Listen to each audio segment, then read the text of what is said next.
Green Bay hustle, grind it up. Hit the field, we don't bluff. Touchdown dances, feel the love. Jordan's got that MVP stuff. It's time for Ohana. Let's go. Packers bringing that show. It's time for you know who. Wanna go, gonna glow. Aloha and welcome back to another episode of the Ohana Packers Edition podcast. Today we have another of our opponent preview episodes. We are going over the Week 6 game against the Cincinnati Bengals.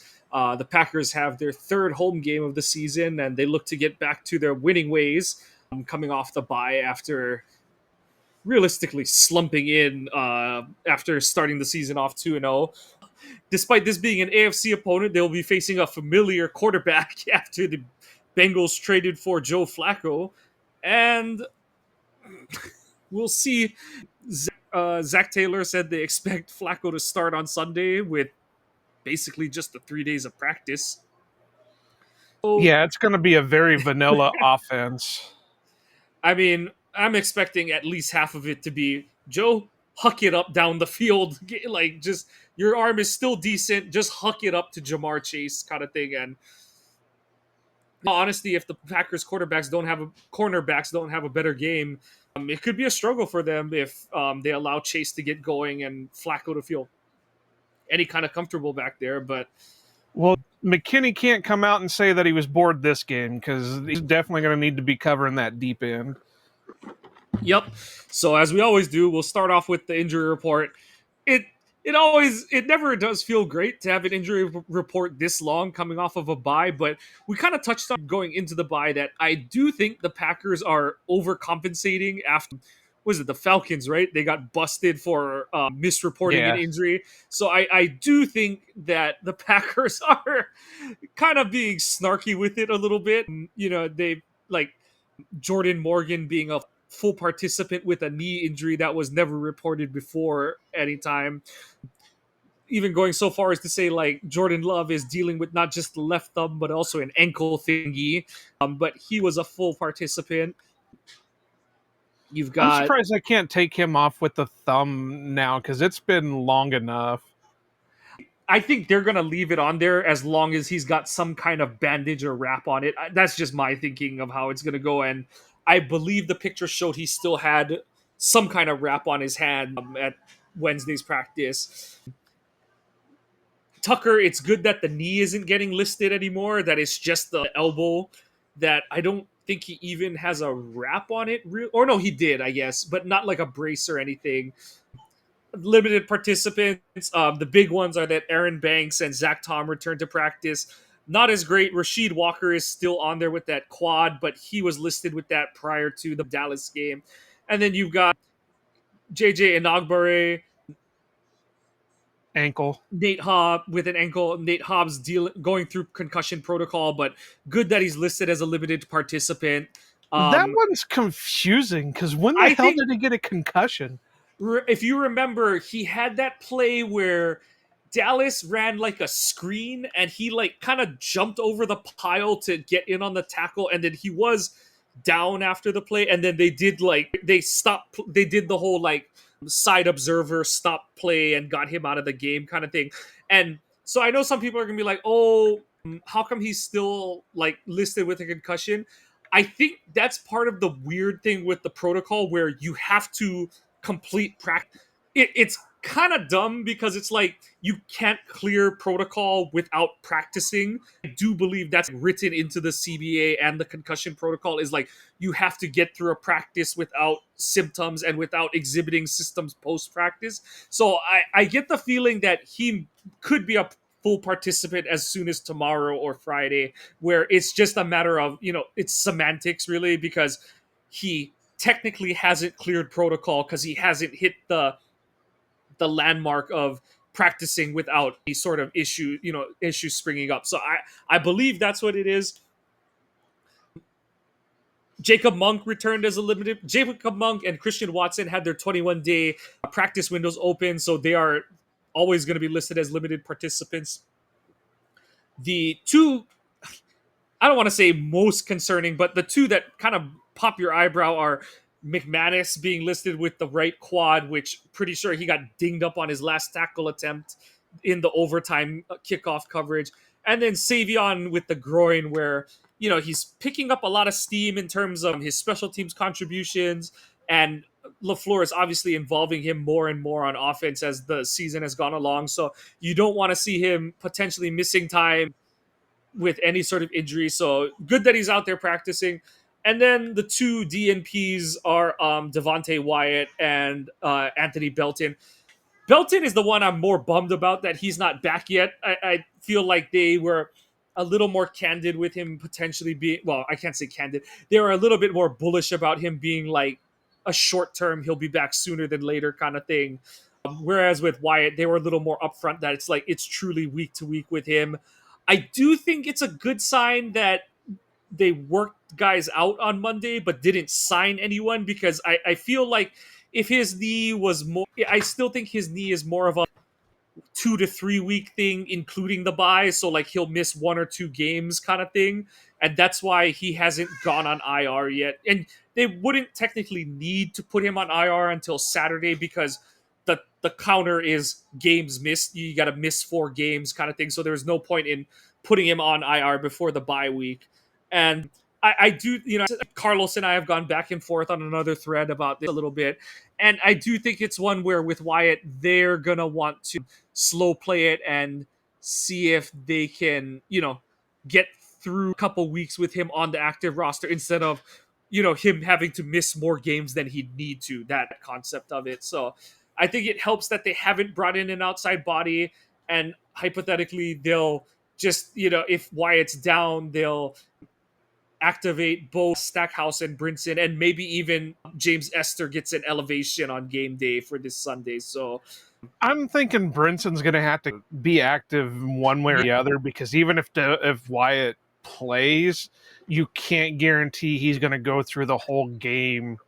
Not hoping that he gets hurt, but I mean, it's just one of those things. You got to have that insurance. He's going to be there. if he somehow plays, he's on a snap count. Absolutely, right? Yeah. And then let's face it, Stackhouse is a good story and all that, but he did struggle in the Cowboy game, so they are most definitely going to have at least Warren active, if not taking a rotation with Stackhouse. Yeah, Stackhouse, he's just not ready yet. The thing that popped out on film is he's a guy that you kept him around because you're like, that's your true nose tackle type that's going to demand double teams. Well, he's not demanding double teams at this point. And there were several stretch plays in the Dallas game where he just doesn't get to the outside shade of his man that's over him. And because of that, the combo blocker, the guard, doesn't even look at him. He just goes right up to get Quay edge at the second level. And that just can't happen. That was a big reason for a lot of Dallas's success running the ball, especially in the second half. They've got to get someone who's a little bit more agile. They're doing a lot of, they're having guys jump gaps, move over laterally at the snap and things like that. So they need guys who are going to be more active in the run game. And that was one where, we had talked about it the early weeks of the season, where it was kind of like, is the theory of what Stackhouse brings in like short yardage so much more valuable than a Brinson, who is a more versatile player? He might not maybe be as good at any one thing, but he can play nose tackle, 1 technique, 3 technique. Whereas Stackhouse, it's like he's here to play 5 to 10 snaps. And then if you have an injury like Wyatt, you're kind of shit up the creek with no paddle kind of thing. So, yeah. For sure. And like I said, just for your insurance, you need to have him at least active and maybe rotate in. And of course, I think the big talk now, and I love how everybody's reporting on this now, but both me and you have been talking about it since last year, that maybe we're going to see Lucas Van Ness play more on the inside than on the outside. And now everybody and their little brother is reporting on that. It's like, we all knew this. It kind of was like, my only hesitation was like, they were always talking like, we want to see him on the edge. But I'm like, the way that D tackle room always broke out, especially after they traded for Parsons, it was kind of like, well, you're going to want as many of those guys on the field as possible. And that means unless Parsons is playing linebacker, one of those guys is on the inside. And, in the Cheetah package, they have rotated, I mean, all of Rashawn, uh, Lucas, Parsons, even in Nagbare have gotten snaps at the 3 technique spot. So, it is part of their arsenal. And honestly, this is the game that if they're going to be a little, if they're not going to have Wyatt and they're not going to bring up an extra body to play defensive tackle, this is probably the game they can get away with being light on the interior, having one of the ends play more tackle, because Cincinnati lacks the O-line to blow you off the ball like Dallas could, even Dallas down a couple starters, or even Cleveland, who, could get into heavy sets and really take you off the line of scrimmage. So this is the week that we could see Green Bay go, a little bit more athletic on the front, to speak. And obviously, the big one that a lot of people are talking about this week, Christian Watson is practicing, and both you and I were skeptical about it, and not because we doubted Christian. This is at the extreme early end of, he's still, and LaFleur has kind of thrown water on the fire and said, like, it's very unlikely he plays this week, but we're not I don't think he even went as far as to say we're not closing the door. I think he kind of just said it's unlikely he plays this week, and he sort of left it there.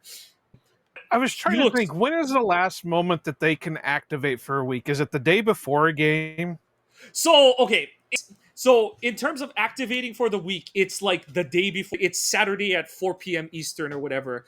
But because he practiced Monday, it's a little different because he's coming off of PUP. The 21-day thing, they'd have to activate him 21 days from Monday, because that's the first day he stepped on the practice field. So in a normal week, so if he's activated for this week, they have until Saturday to be like, he went through well, that's what I meant more. This isn't something that they could wait until the day of and be like, all right, we're going to activate him, and now he's going to play. I think the only situation you could do that is if you played on Thursday, because the rules are a little wonkier, because the week is truncated for you. But yeah, it would be Saturday that you'll find out, when they do the whole what's it called, who's elevated from the practice squad and all that kind of stuff. And they don't have to make a subsequent move. They're at 51 players because they never filled Reed. Well, they filled one of the spots from Reed and Cox going on to IR, but then they cut Banks after the Dallas game, so they're back down to having 2 open roster spots. So they've brought Watson and Monk back to practice, and both have it. If they check out sooner than later, they don't have to make another move. They can just sign them they can just fully activate them to the active roster.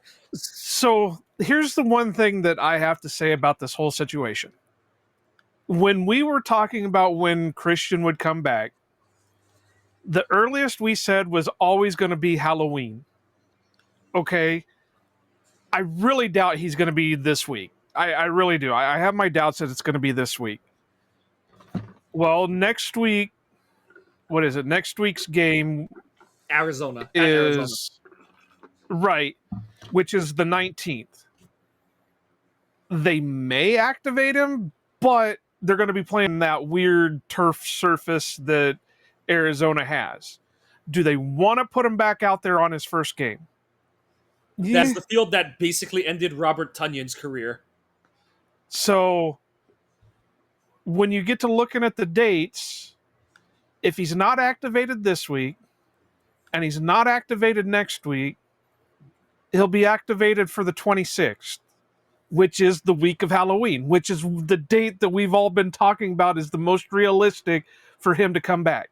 And even that one is a little dicey because, I don't even know what it's called anymore, but Heinz Field's turf, that's where Jordy Nelson blew his knee out in preseason. And the Steelers field, at its worst, it's close to as bad as Soldier Field, but it's one where they all say that it gets better as the season goes, which I've never understood, but it really does seem to get better as they play on it. It's one of the weirdest things, but even that's one where it's kind of like, suffice it to say, it's not as clear cut as a lot of people want it to be. Now, that said, Christian gets through these 3 official days of practice, and if the doctors are, if he checks all the boxes, he checks out medically. If he is medically cleared, he'll be active. I know what you're pausing for, and I know what I'm pausing for. It's like 200. It'll be like 280 days from when he had, either from when he tore his knee or had surgery, which is at the extreme short end. 9 months is typical, which we're bordering on that. But at the same time, he tore not just the ACL; it was ACL and other damage, and yet it is really refreshing for a guy. We always hear blank player is having a great rehab and it's going so well and he's pushing physically. This is one of the first times for a Packers player, at least, where I'm like, he actually legit looks great moving around. Like, he really looks good. And, a lot of the clips that are being posted are him running hitches. There's like one slant route, but he's like cutting into that route pretty aggressively. It's not the like, oh, let me go take 3 jog steps and sit into a route kind of thing. He's not fully opening the throttle, but he's at a good 75-80% run on those. So I'm trying not to get my hopes up, more in the sense of like, he is coming back sooner than later kind of thing. Like, Right, but like I said, Yeah. it's always been at least me and you have talked about Right. that Halloween is what we pegged, and it feels like one of those things, and you don't want to rush him back because you don't want to have a Bakhtiari Right. situation going on. You don't want to have a Tunyon situation going on where you come back and you just can't get back to form, or you're continuously having to have your knee drained because you're having issues with it. So as much as I want to say, yay, let's go for it, whatever, you don't want to push it. You don't want to. And anyway, we're getting to the point where we were all talking about him coming back anyway. This isn't surprising in the least, because we were talking, maybe not this early, but we're around the time frame we were talking about that he would Yeah. be coming back.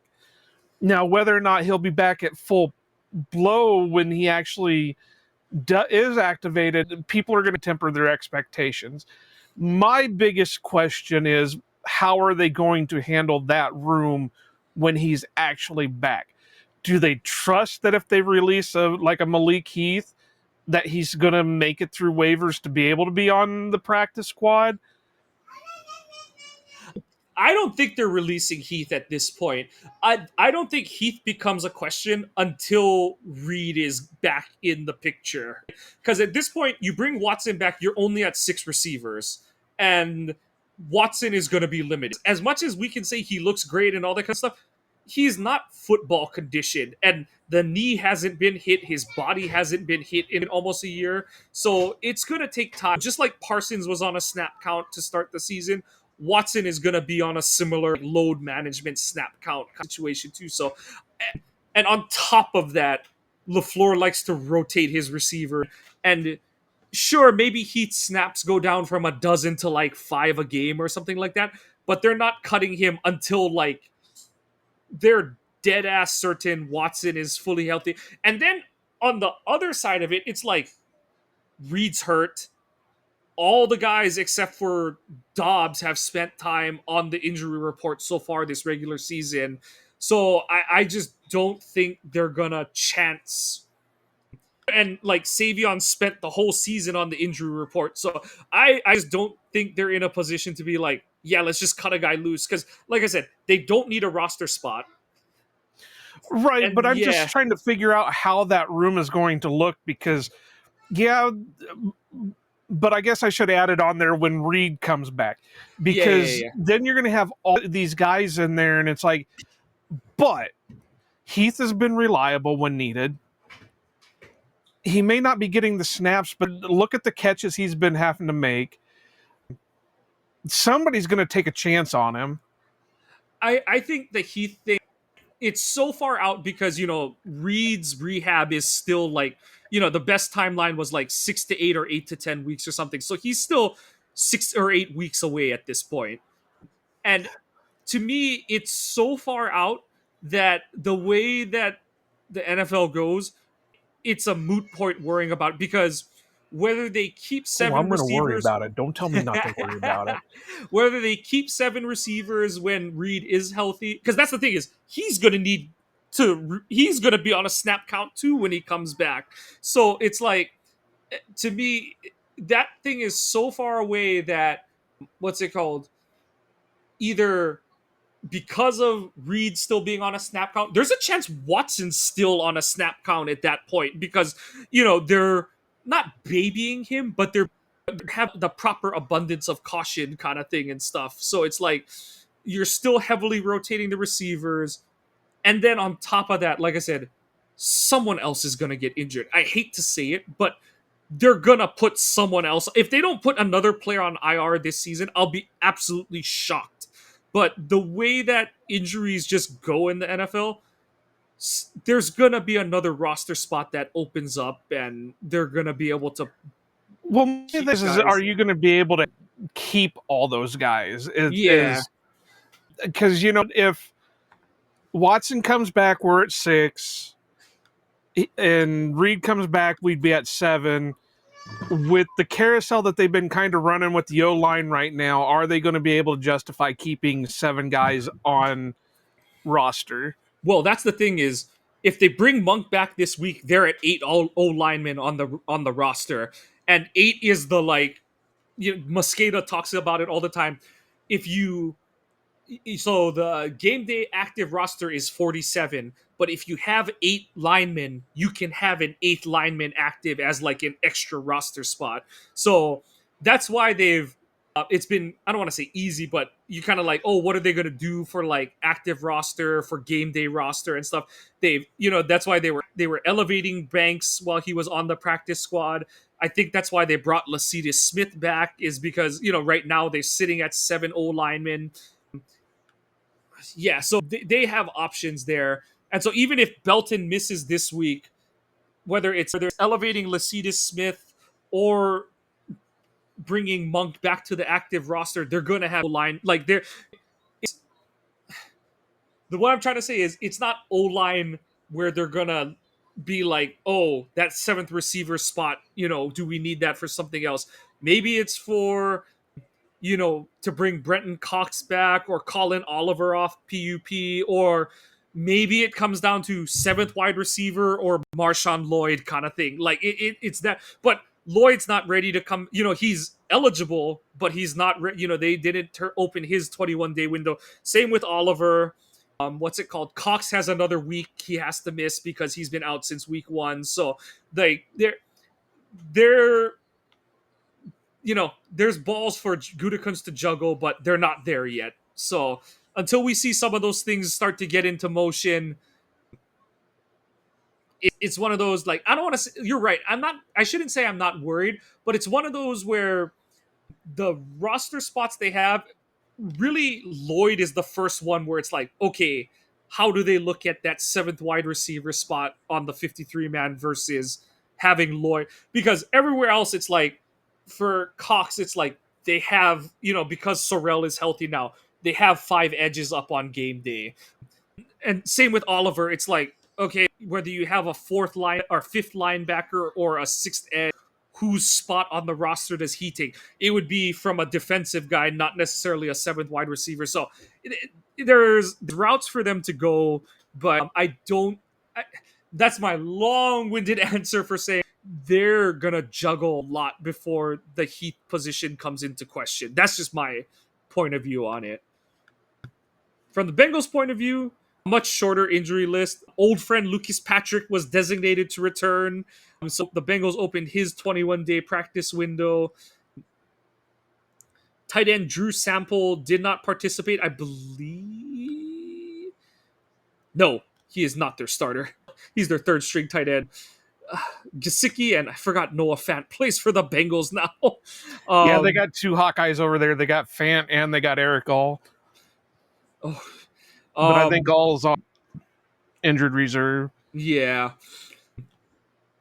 their starting left guard Dylan Fairchild did not participate on Wednesday with a knee injury.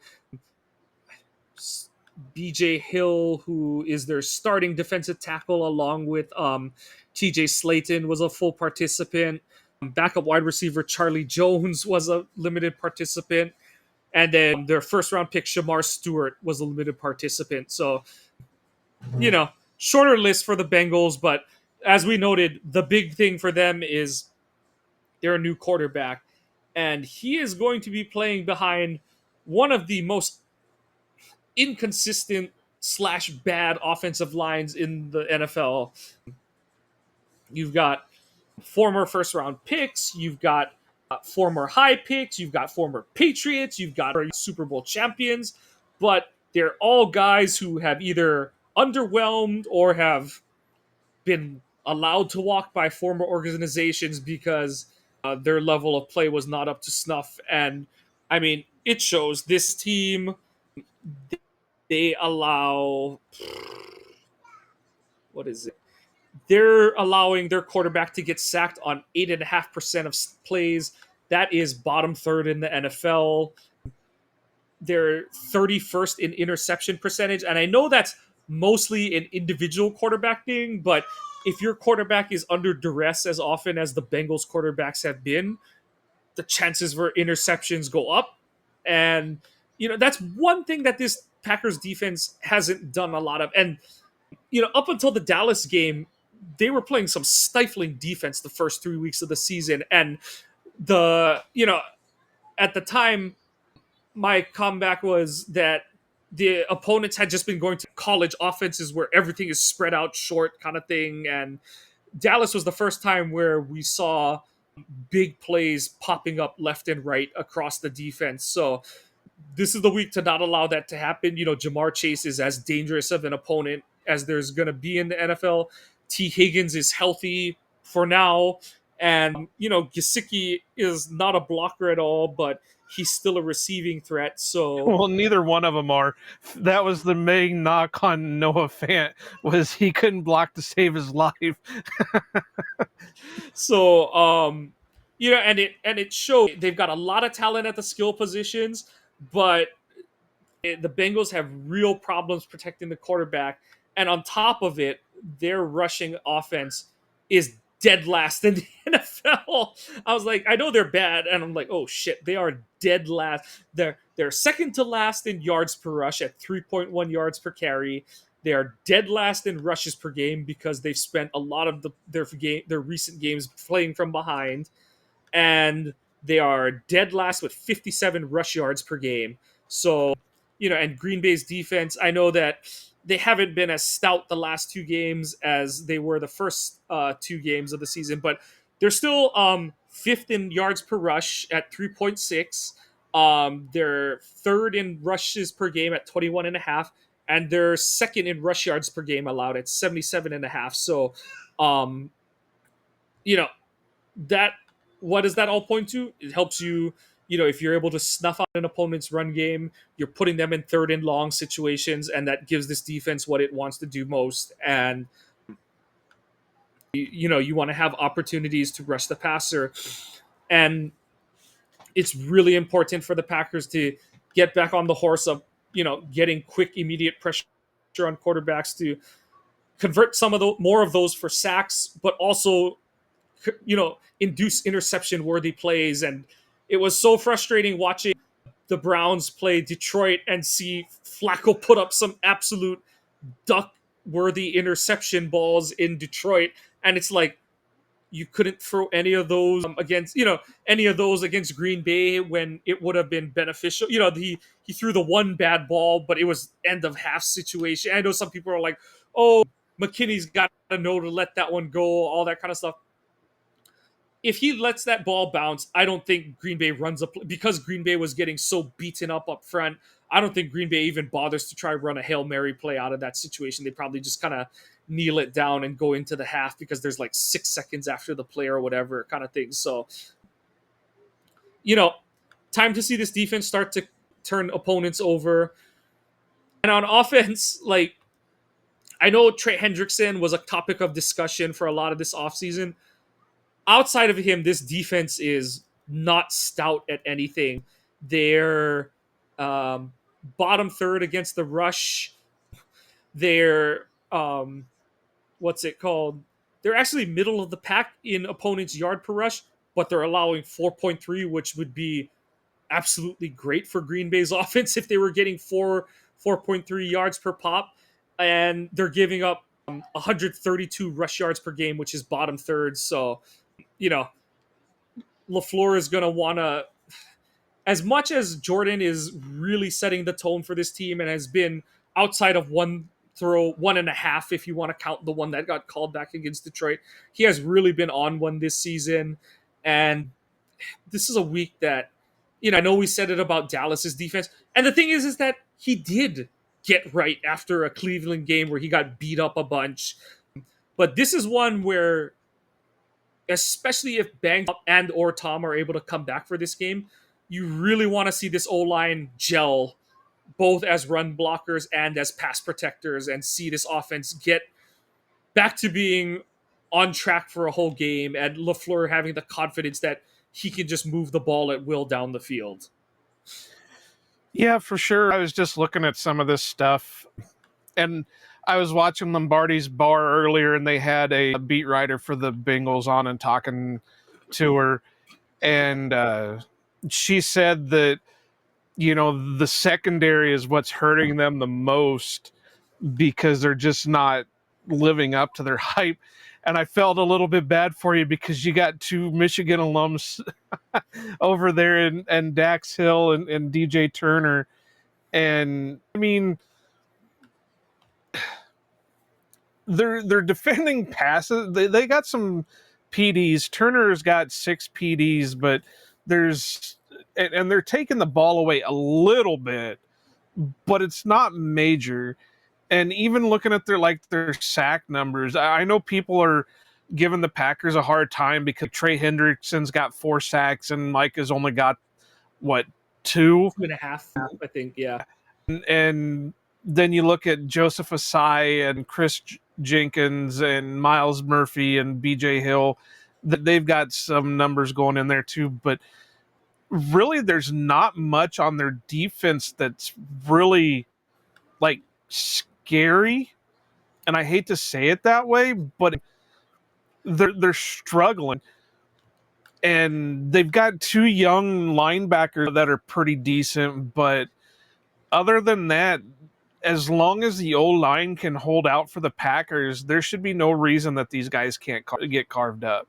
And I know some people are going to point at the Browns game, but the Browns had more established players who are havoc creators on their front than the rest of this Bengals game. Is truly one where you can account for Hendrickson and kind of live with everyone else doing whatever on their own kind of thing. Like, the main thing, and some people are like, oh, what does that mean? I'm like, I don't think you should be throwing 3 guys at Hendrickson because he's not that kind of rusher. It's more like he's a high effort, good technician kind of.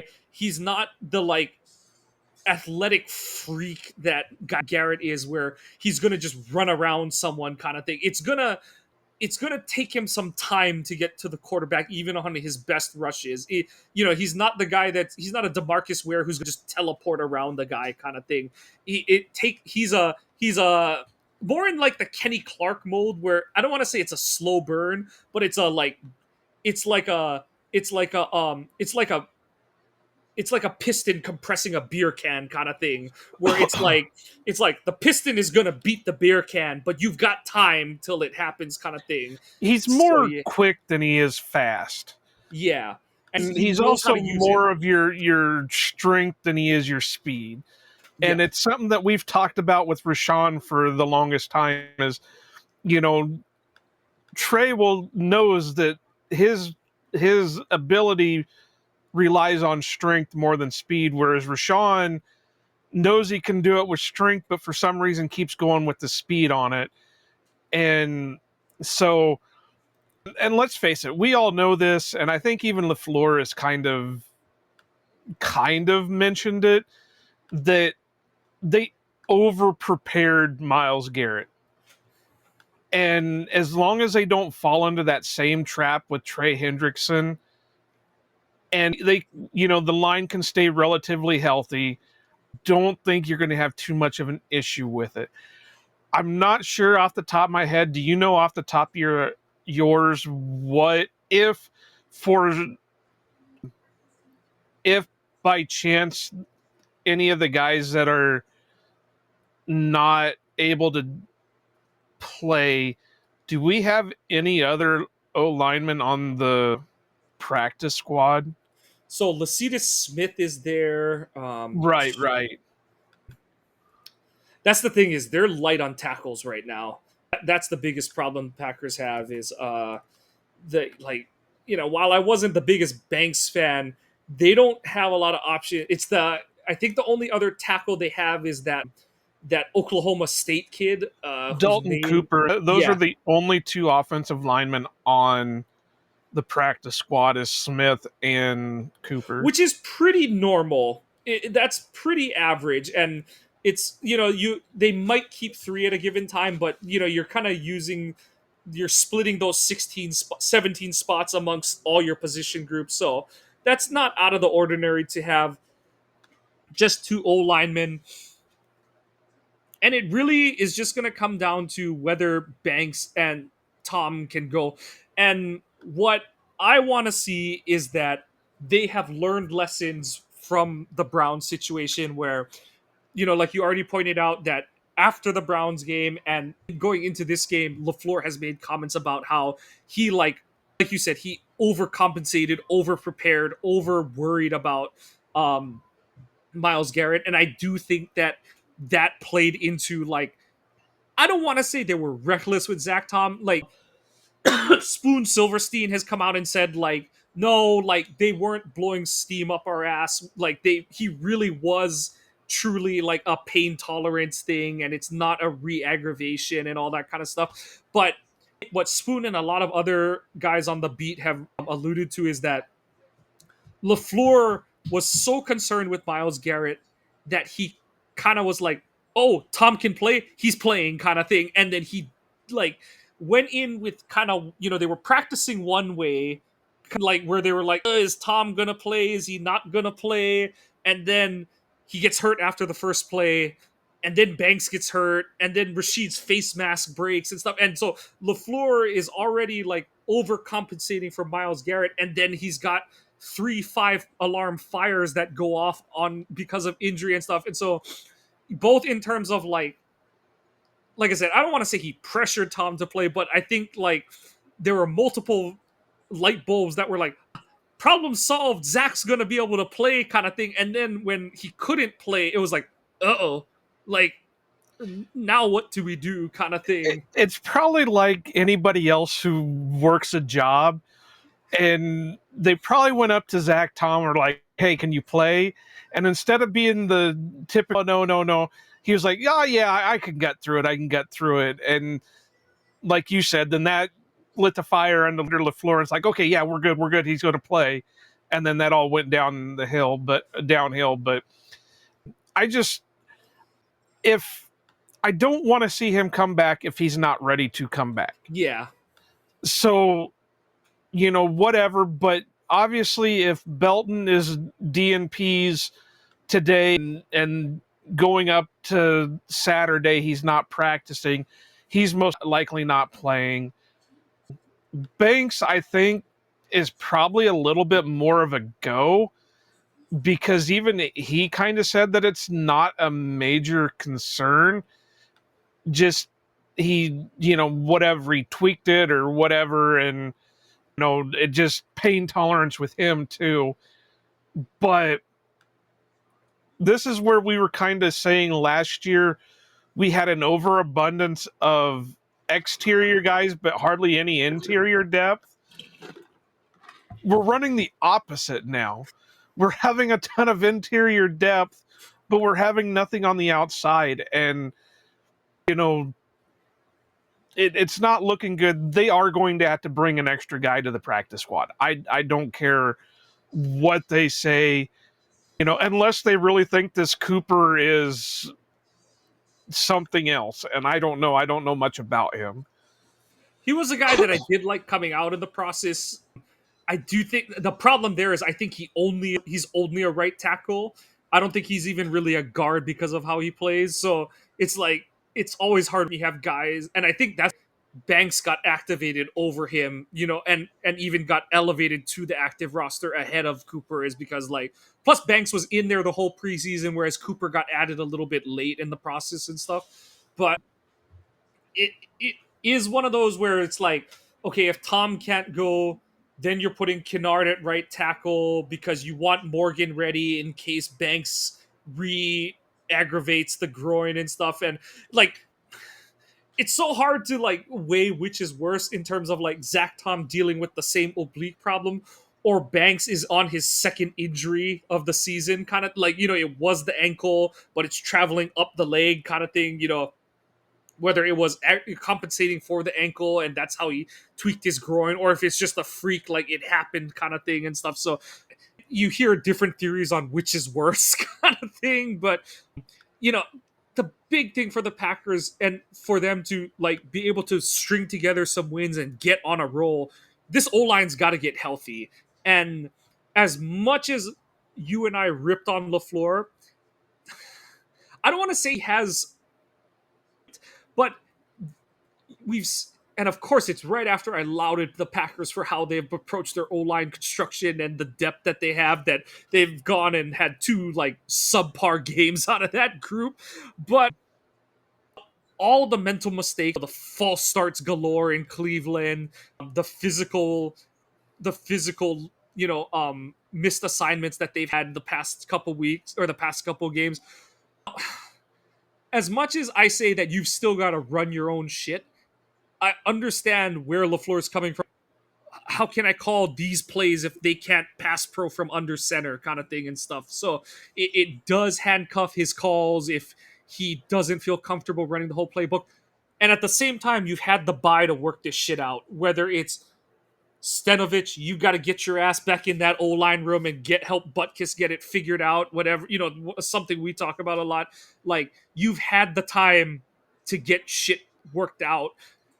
The obviously most ideal situation is Monk and Tom, or not Monk, is that Banks and Tom are good to go. And not good enough to go, they're good to go kind of thing. And you're just keeping them limited to not waste reps at practice. Keep reps off their body and so that they're fresh for the game and all that kind of stuff. So that's obviously the ideal. But one way or the other, this O-line's got to get it going. We're seeing the receiving core come around. Golden was flashing in that Cowboys game. He had not just the big play on the opening drive, but he had the fourth down conversion in overtime. In overtime. So you're seeing that group come around. Tucker's being a little bit more effective in the pass game. And that's the thing is everyone's like, why doesn't Tucker Kraft get used? Because he's got a block.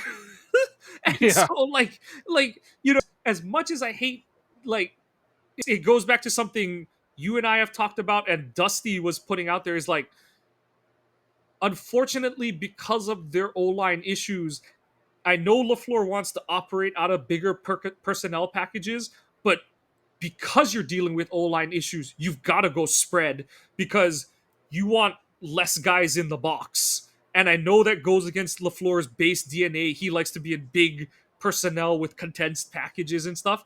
But if your O-line is having issues blocking things up, just, on standard stuff, you've got to help them out by okay, wide receivers, get the hell out there, have a slot who's going to take another defender out on the perimeter. And then, Tucker, you're going to either help block or you're going to motion out kind of thing and stuff. So, like I said, LaFleur's had a little bit rough coming out of buys the last few years. He's got to come out this week. And, this should be a good opponent to hit the ground running literally and figuratively, but you got to do it this week. No ifs, ands, or buts. And there's one thing I want to say, and this has been a big thing ever since Collinsworth said something during the Cowboys game about Elton Jenkins having to look between his legs at Jordan to get the call. That's been every single Packer center for years.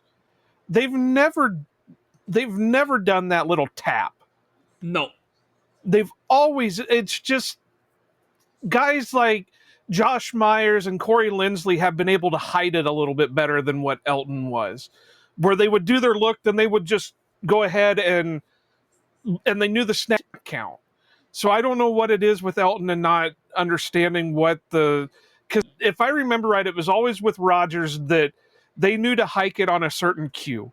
It wasn't a visible thing. It was a verbal cue that when he went through his progression, that's what you went on. So I don't know where that weird thing. I know we see more and more teams going to that weird guard tap. The hip tap. Yeah. Yeah.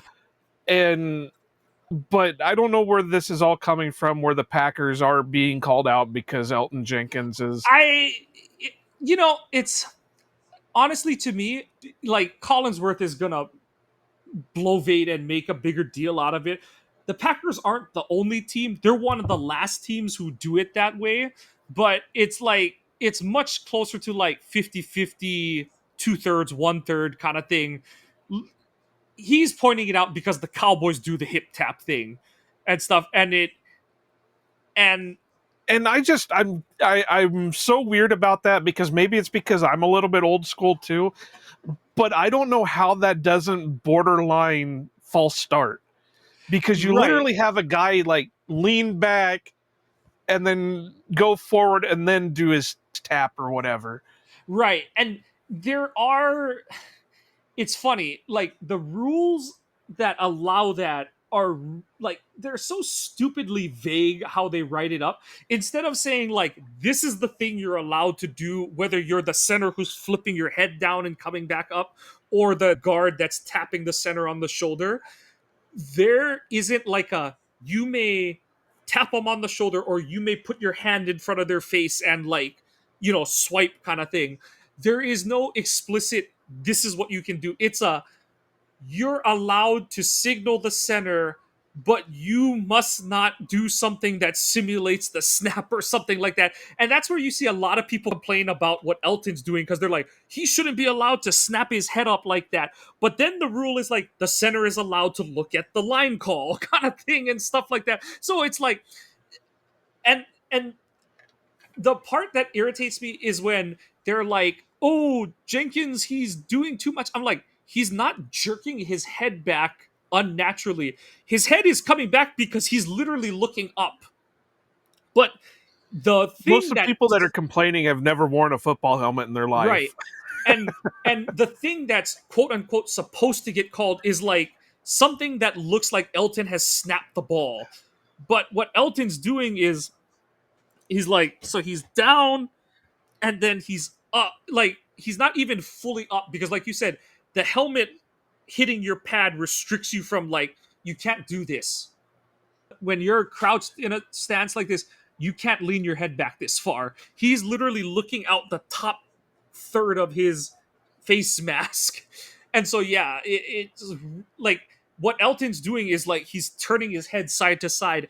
And people that are like, he's simulating the snap, I'm like, I've never seen anyone do this when they snap the ball. Especially with, like I said, that tap thing. Because how many times have we seen the guard literally almost stand up out of his stance to look back at the quarterback and then come down and then throw his arm out? Right. And the Steelers, I think, were the first team to do it. Ramon Foster would do it. And at least when he first did it, he would be swiping his hand as he sat back into his stance. It wasn't like he wasn't being super aggressive with it, where, like you said, it's a very rigid, like, look back, look down, like, swipe kind of thing. He was kind of like, okay, here we go kind of thing and stuff. And then, like, so yeah, it is what it is. I don't lose a lot of sleep over it. I don't either. For some reason, that's become the topic of debate since Collinsworth pointed it out against the Cowboys. And honestly, it shouldn't be a problem this week because we're at home. So like, yeah. I mean, they're gonna, they've got a couple back-to-back road games coming up after this, so obviously Jenkins is gonna have to work on it, but it shouldn't be an issue this week because you're at home. Like, you're at home against an AFC opponent too, so like, noise shouldn't be a problem. Right. All right. Let's move on to our next one. Unless you got anything else you want to hit, because Nope. we're getting to the point where we're gonna have to call her. All right. All right. Yeah. Over unders. So I real quick had to think of these because normally I at least put an hour or two thought into it, but I didn't this week because it's like I don't know. It's kind of hard coming off of a bye week to come up with over unders because it's like, well, I can't. The nearest Also, the game team, is yeah. yeah. So I'm going to go with Micah Parsons over under half a sack. I've limited to half a sack because he has been targeted more on, for one, like we have talked about the last few weeks, he's been getting held and not called. Again, I go back to this is reminding me a lot of when Clay Matthews was in his heyday because there's a lot of things not getting called against him. And two, even though Rashawn has been looking better, Lucas has been looking better, we're still not getting that fill the void from when Micah disappears. So over under half a sack for Micah Parsons. I'm going over for him. I think it's just the one again, like it was last week, but I think he's going to get on the board again. I'm thinking so too, but I'm wondering. I'm going to go over, but I'm limited on what I want to say over just because I'm wondering if maybe they'll do to Micah what the Packers ended up doing for Myles Garrett and overthink things with him. So it's going to be a lot harder for him to nab a sack. My thing is that I don't think the Bengals can, like, okay, this is going to sound really weird because their passing game is so oriented around the basketball on grass kind of thing where it's like trying to get five guys out. None of their tight ends are good blockers. I don't think any of their running backs are plus pass blockers either. So it's like, what's it called? Their base concept is to get as many guys into the route as possible already. And that's their like pass pro help is like you can't send extra guys on the rush. So, there's going to be one natural double team because you have 5 O linemen against 4 pass rushers. But also that means that like against the Cowboys, how did the Cowboys have success keeping Green Bay at bay? It was running the ball and forcing Rashawn to have to play run contained, forcing Parsons to have to look for the running back first kind of thing. And as the game went, Micah kind of said, fuck this, I'm going to just go after the quarterback kind of thing and stuff. But Cincinnati doesn't do those things. And I know Burrow would do some zone read kind of stuff, and I think Browning did a little bit. Flacco ain't doing that shit, and if he does, he ain't getting very far at this point in life. So I just think that they're because like whereas Green Bay is like we're gonna throw Chris Brooks his way and we're gonna throw Tucker his way or even Musgrave his way, like our offense just operates at a totally different wavelength that Cincinnati. But you have to remember, Flacco is only going to be in the system for 3 days. So they're going to have to do something to protect him because he doesn't know the full offense and they're not going to be able to rotate in and out like they would if it was a Burrow or a Browning. That's why I'm really surprised that because Clifford's been in the system for at least since the end of preseason, final cuts, or has it been? No, he's been in the system for at least 2 or 3 weeks. I'm surprised they didn't bring him up. And if Browning continued to, do what he did, throw him in there. But it is what it is. I'm not making the decisions because at least with Clifford and Browning, you're going to have a mobile-ish guy, whereas Flacco is not going to be mobile. He's going to be more of your statue in the pocket. So It is what it is. But over under Jordan Love passing 235 and a half. Over. I think that, like I said, I think that your money is going to be made in, excuse me, is going to be made spreading this Bengals defense out and just kind of picking them apart and getting what you want from them. So I think take the over. I'm going to take the under because of one thing. And that's I know I've been doing this a lot lately, but LaFleur is starting to remind me of Kirk Ferentz a lot, where he's going to get so bullheaded that, he's just going to continue to run the ball. He's going to give Jordan his chances, but he's going to keep continuing to run.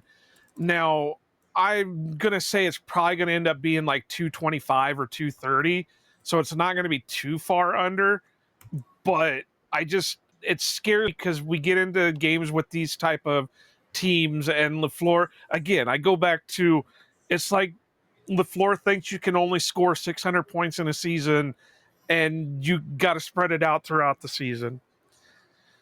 So next one is Golden receiving over under 40 and a half yards. I'm going over. I think with the struggles that this Cincinnati defense has, I think he's going to get in that 70-ish range.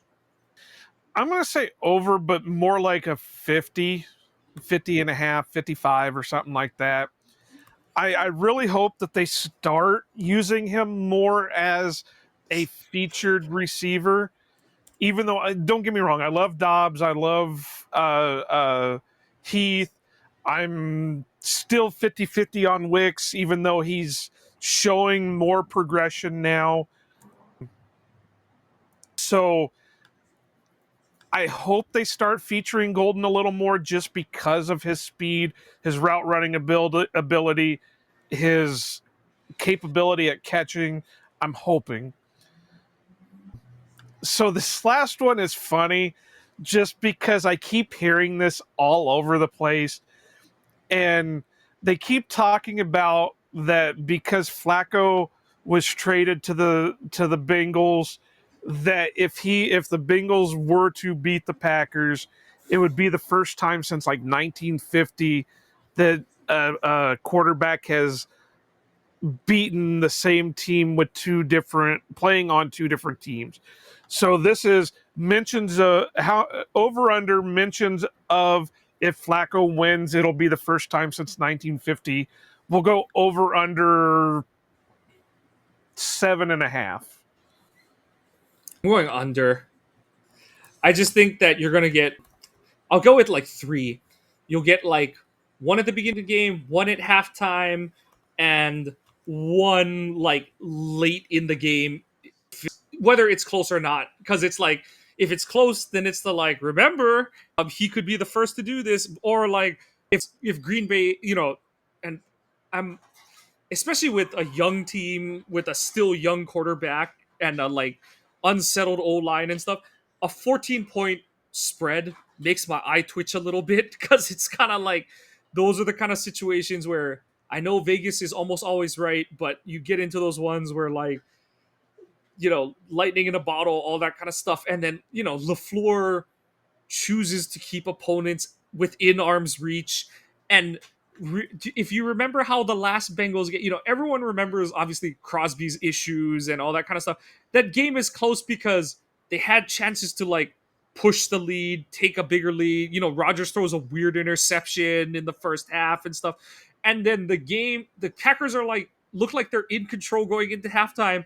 And then you have that weird play where like Burrow gets flushed, he's running for his life, and then he kind of just wings the ball downfield. Savage tries to dive to break it up, and then it gets behind him, and because he dove, Jamar Chase gets up and runs for like a 70-yard touchdown, and it's 16-14 at halftime or whatever the fuck, and it's like, fuck. Like, a game that should have been like, like I said, if it doesn't work out for LaFleur, the thing that'll be on his figurative gravestone is going to be not the all gas, no fucking break, not the wake up with your piss hot.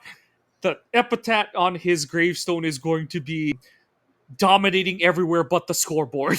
Like, it's been the story this whole season so far, and it's bit them in the ass the last 2 games. But obviously, like, Dallas was moving the ball, but like there was a point where they were dominating everywhere but the scoreboard. That statement has been true at some point in every game this season, and you really don't want to see it become reality again this week, because it should not against this opponent. It absolutely should not. Okay, in a shocker, I'm going to go over because I think it's going to be talked about a lot in the first half. Ah, And then, depending on how the game's looking, like you said, in the second half, if it's, hopefully it's not, but if it's like close, then you're going to hear it a couple of more times. But yeah, I think you're going to hear about it a lot in the first half, unless the Packers come out and just completely go nuclear on the Bengals and go into halftime up like 28-0 or something. Then the talk's going to end pretty quick. But I think you're going to hear it throughout the first half, good chunk.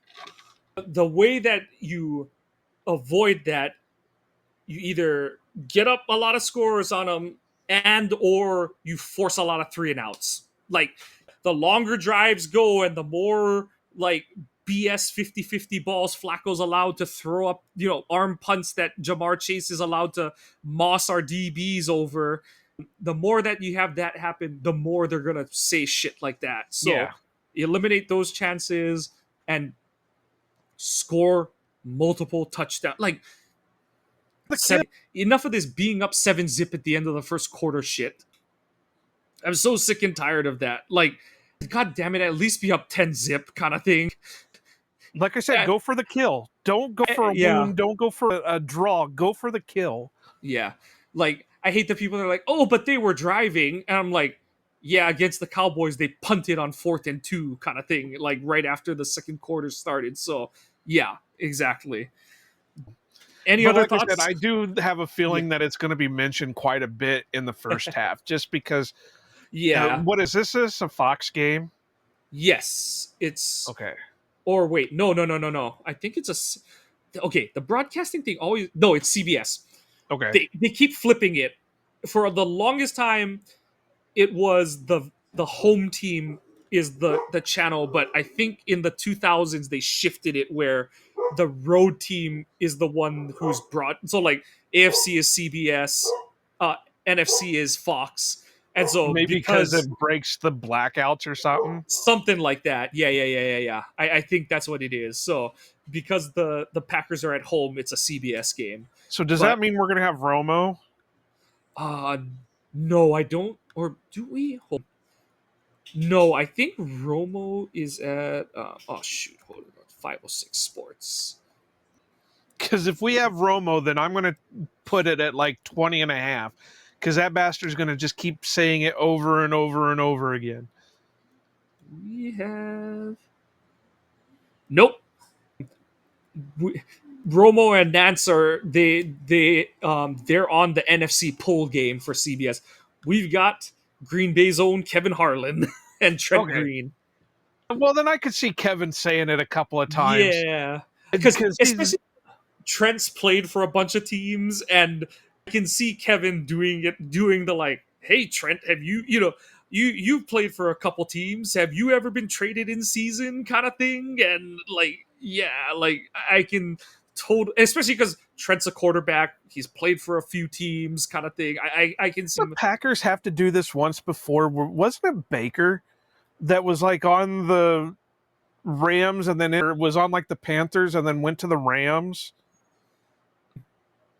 Oh, maybe it was. I know for sure they did it in 2011 because Orton he started for the Broncos. That was Woodson's last pick 6, and then he started for the Chiefs when they lost the undefeated season. So I know Orton's done it, and then I can't remember. Hold on, let me look that up. Yeah, I don't know. I can't remember either. I want to say it was Baker. Yeah, hold on. Okay, maybe he did, but we didn't play him that year, if that makes sense. But yes, Baker did start against us in that 2022 game. Yeah, because I know it was Rippon that started for the Rams that year against the Packers. I'm pretty sure, but I think they had just signed Baker or something, and they were reluctant to put him out there because they had literally just brought him in. No, the 2022 game, Baker started. Oh, okay. Then was it that he went to Carolina? I think he came from Carolina that season. Yeah. Okay, well then maybe I'm remembering it wrong. Yeah, he came from Carolina. Okay. But I was pretty sure there was some other quarterback other than the Orton one that was more recent, but I guess that's research I'll have to sit down and do. I'm not going to do it now. All right, but that's all I've got for this one.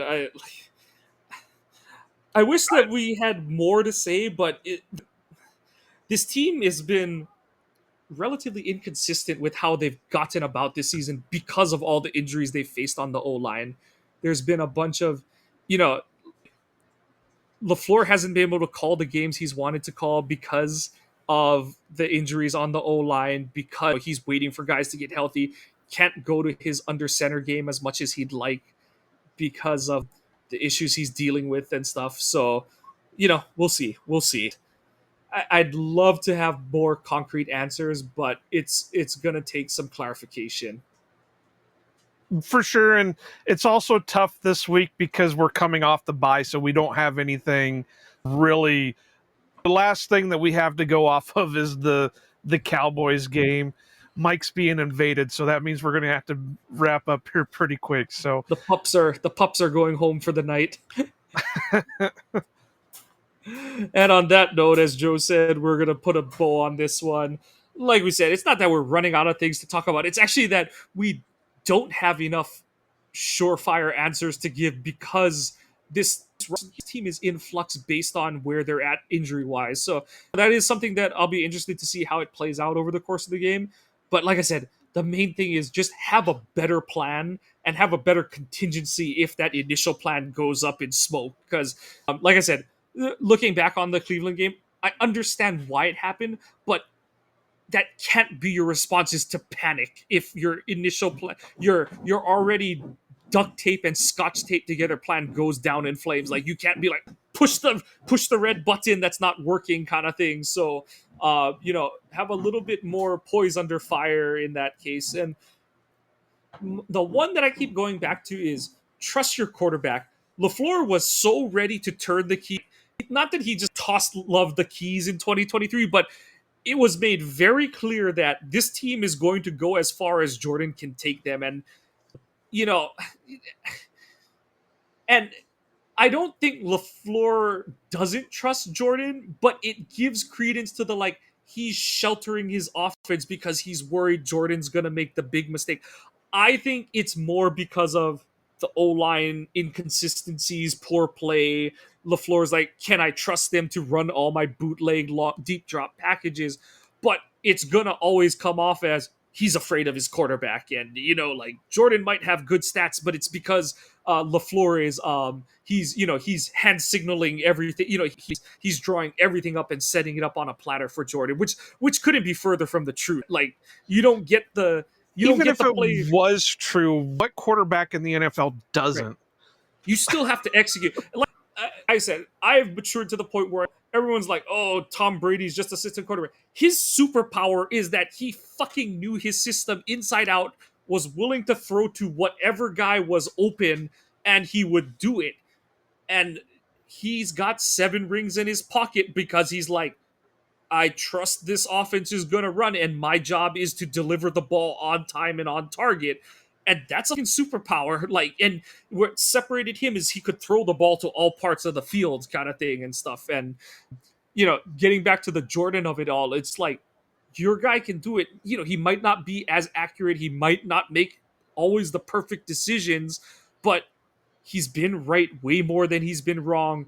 And that's the thing is, like, everyone's like, oh my God, he farves it. But I'm like, he farves it on the bad plays. But the bad plays and the bad play opportunities for Jordan are not nearly as frequent as people make them out to be. You've got 2 plays this season where 3 plays, I guess, because of the sack fumble against Dallas, but you got 3 plays this season where you can be like, what the fuck was he doing? And so it's the sack fumble against Dallas where he's got, as much as it was dumb for him to be in that position, he's got to be more aware of the edge rusher in that scenario. Against Cleveland, I'm still of the belief that he got duped pre-snapped and he tried to save it at the very end and he just couldn't hold on to the ball kind of thing. And, and it still took a really nice play by Grant Delpit. And then the pick six that wasn't against Detroit, I think he knew that he got the flag and then he was like, let me just try throw this thing.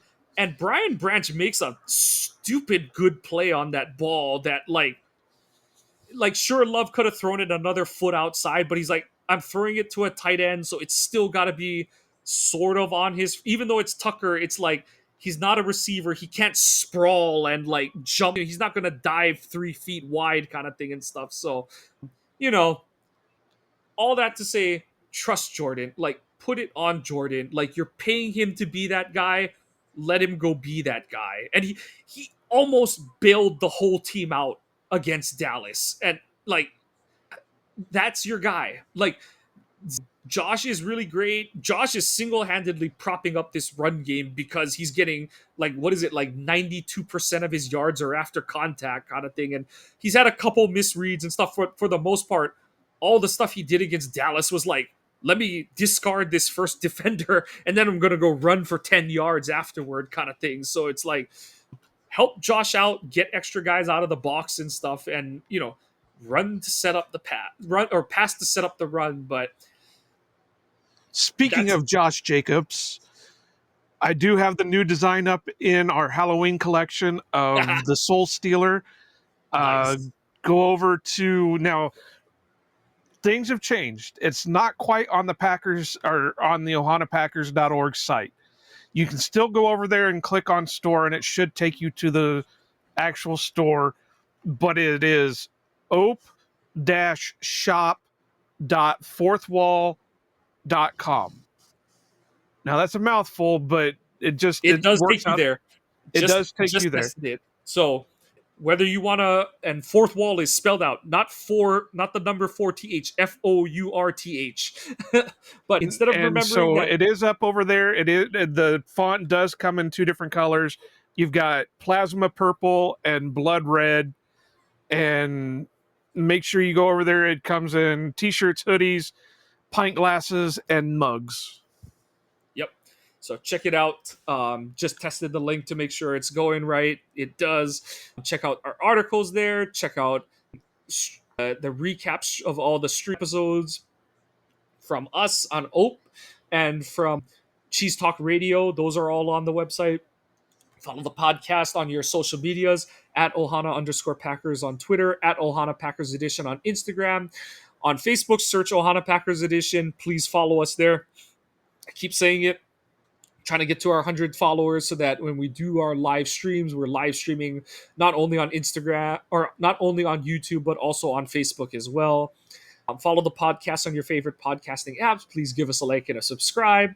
And especially for nights like this where, we're trying to come up with all the things to think about during the game. If you have any thoughts or questions that you want us to talk about or topics to sort of jump over and discuss, please send those to either of us individually. Send it to the show's Twitter account, to the Instagram. We want to create the content you're looking for. So with that, or if you just got somebody that you want us to talk to, I have no problems sending messages out for people. Unfortunately, right now I can't go to Green Bay to stock Lambeau Field for anybody, so we'll have to be a message. But yes. So with that, like I said, the Packers are trying to get back on the winning side of things. Forget who it was. I think it was Felice or Wendell. Someone put on that the Packers, by virtue of losing and then tying their last 2 games, it's been a month. It will have been a month since their last win. So get back on that winning side of things. That's the one thing that they've struggled under Love is that they just, they've not gotten off to that run to start a season. We thought they were going to do it this year and they stumbled. So stop the bleeding, get back on the winning side of things, and let's get marching on the winning side of the column again. So with that, go Pack Go and aloha. Green Bay hustle, grind it up. Hit the field, we don't bluff. Touchdown dances, feel the love. Jordan's got that MVP stuff. It's time for the up. Let's go. Packers bringing that show. It's time for you know who. Wanna go